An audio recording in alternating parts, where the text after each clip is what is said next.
After using the Allen key to loosen the bolts and braces that prevent access to the PU pad, take the long screwdriver and using the flat side push the PU pad out of the yoke.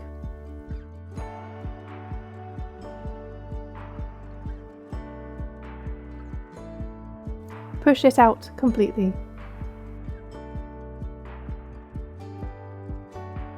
Take a new PU pad from the spares bag, matching the shape of the pad and the slot.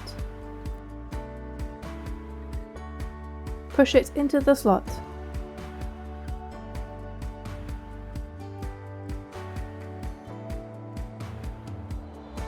Check to make sure the transition from the yoke to the PU pad is smooth.